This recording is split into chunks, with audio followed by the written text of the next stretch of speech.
Hari ini tak tunjukin cara masak nasi di nesting yang baik dan benar.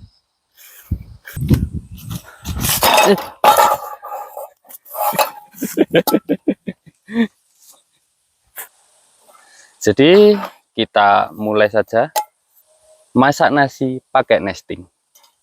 Masak nasi menggunakan nesting itu sebenarnya nggak susah, juga nggak perlu teknik yang aneh-aneh. Hal paling dasar yang sering kalian abaikan adalah takaran, padahal itu adalah faktor utama yang menentukan nasi kalian matang atau tidak. Sekarang kita langsung masuk ke proses penakaran. Nah, untuk alat takar yang biasa tak gunakan adalah gelas stainless berdiameter 6,5 cm.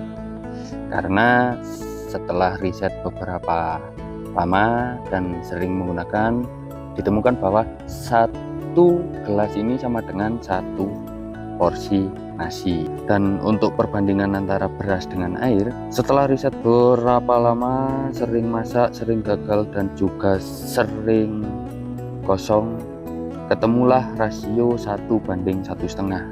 Artinya apa? Jika kalian memasak satu gelas nasi, airnya adalah 1,5 gelas. Perlu kalian ingat-ingat, ketika menakar jangan sampai lebih dari setengah nesting kalian. Karena apa? Karena untuk memberikan cukup ruang untuk memasak nasi kalian. Hal selanjutnya yang sering kalian abaikan adalah kontrol api, karena pada prakteknya tidak sekali dua kali menemui pendaki yang asal-asalan memilih penempatan kompornya. Inti dari kontrol api adalah bagaimana kalian mempertahankan kestabilan nyala api kompor kalian. Selanjutnya nyalakan kompor. Untuk di awal dinyalakan besar pun tidak masalah, dan jangan lupa untuk ditutup dengan rapat dan tunggu hingga mendidih. Setelah mendidih, kita masuk ke proses pengadukan. Pastikan kalian mengaduk sampai dasar nesting supaya matang merata dan mengurangi kemungkinan gosong atau lengket. Nah, kesalahan paling sering terjadi adalah kalian terlalu sering membuka dan mengaduk, yang mengakibatkan proses pemasakan jadi tidak maksimal. Nah, oke, setelah proses pengadukan, kita tutup kembali dan kita kecilkan api kompor kita, kira-kira setengah nyala api pertama. Kemudian kita tutup dan kita tunggu 10-20 menit. Kalian bisa mengeceknya per 5 menit untuk memastikan api itu terlalu besar atau tidak. Nah, catatan untuk teman-teman, untuk memastikan apa api itu terlalu besar atau kecil, di 5 menit setelah pengadukan, kalian bisa cek jika air berkurang sampai beras terlihat atau itu berarti api terlalu besar, dan sebaliknya. Tapi gak usah khawatir, kalian bisa menambahkan air lagi. Tapi yang harus kalian ketahui, air yang ditambahkan harus air mendidih dan ukurannya sekitar setengah ruas jari.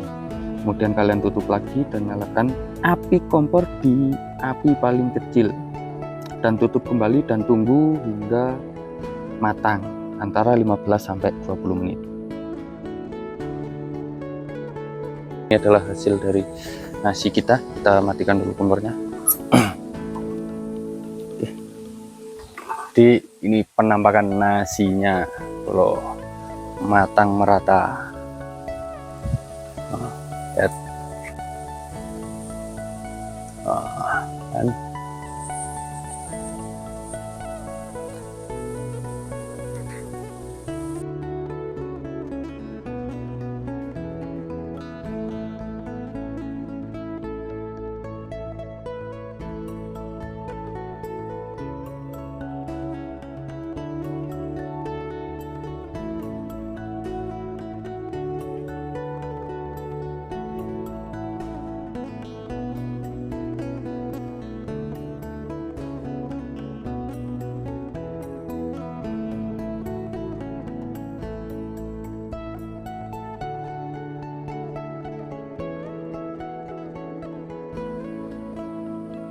Dan ini adalah penampakan bawah ya, penampakan bawah apa namanya, bawah nesting.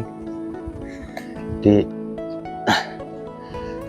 ini adalah kelemahan tetap aja loh, dari 12 tadi segini banyak. jadi kalian dapat nasi matang. Dan ini hasil dari bawahnya, berkerak sedikit tuh, tetap bergerak karena ini adalah kelemahan masak nasi pakai teknik ini ya. Tapi at least kalian bisa makan nasi yang matang dan tidak bau kosong. Jadi ini masih dalam tahap wajar karena gosongnya cuma di tengah saja, di titik apinya. Di samping-samping masih cuma kering aja, nggak sampai gosong.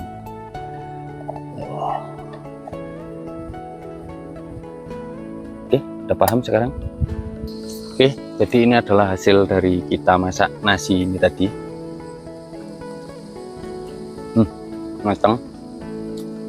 Orang berlabuh aku emang.